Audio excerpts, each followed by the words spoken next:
Eu entendo que não cabe mais punição e violência, eu quero educar com respeito, mas eu tenho visto uma criança mimada na minha frente. Já não tenho mais prazer em maternar. Essa foi uma pergunta que eu recebi e me comoveu muito. Então, se você está com essa dificuldade em casa ou se você tem sido mais autoritária do que gostaria por medo do seu filho ficar mimado, fica aqui comigo que eu vou te ajudar.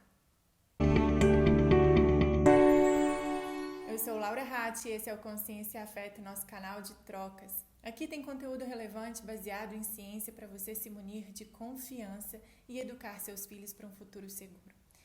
Então, já ativa o sininho para você não perder os vídeos novos postados toda semana. Bom, vamos lá. Como educar com respeito e ao mesmo tempo não deixar a criança mimada?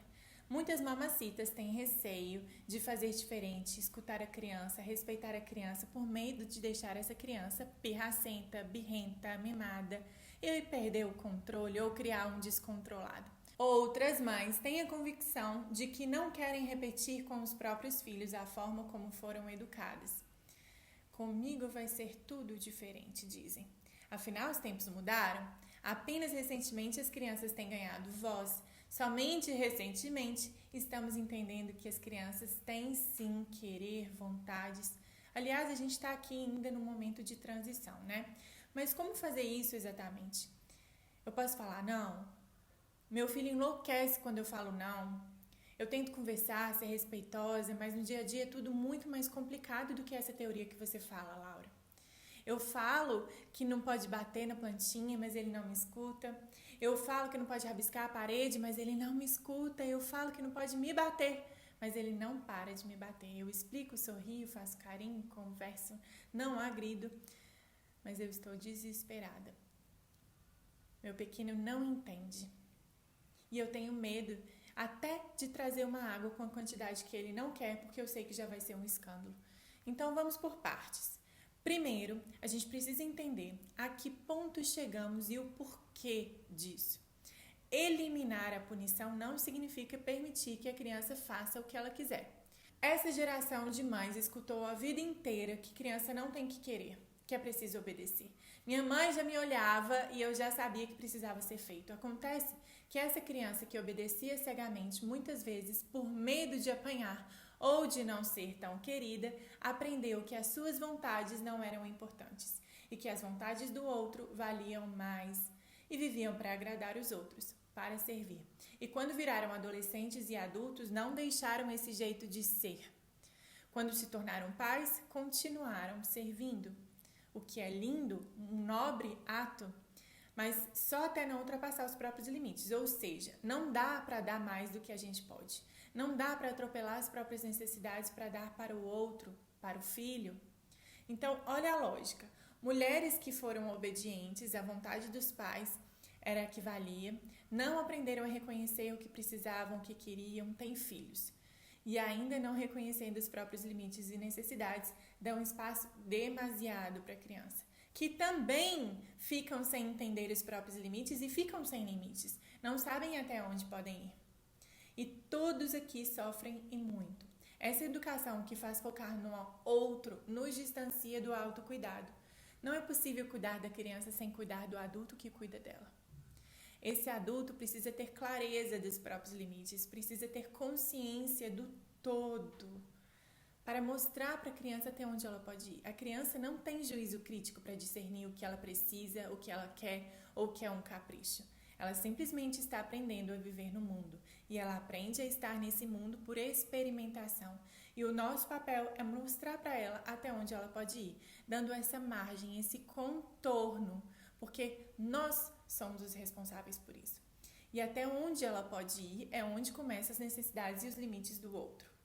Olha que interessante isso. Não se trata de colocar regras para a criança seguir, mas de apresentar o mundo para essa criança. E o mundo nem sempre é feito de coisas que a gente pode fazer. Muitas coisas não podemos fazer.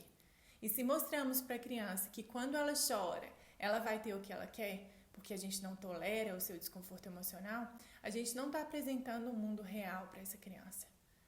A gente está apresentando um mundo irreal. E quando ela for se relacionar com os pares, com o chefe, com os funcionários na fila do pão, ela vai se relacionar mal. porque ela não reconhece esse outro. E nesse caso, eu ainda acrescento algo muito importante. A gente está repreendendo as emoções da criança, tanto quanto o autoritário que manda essa criança calar. Aqui, eu dou o que ela quer para ela calar.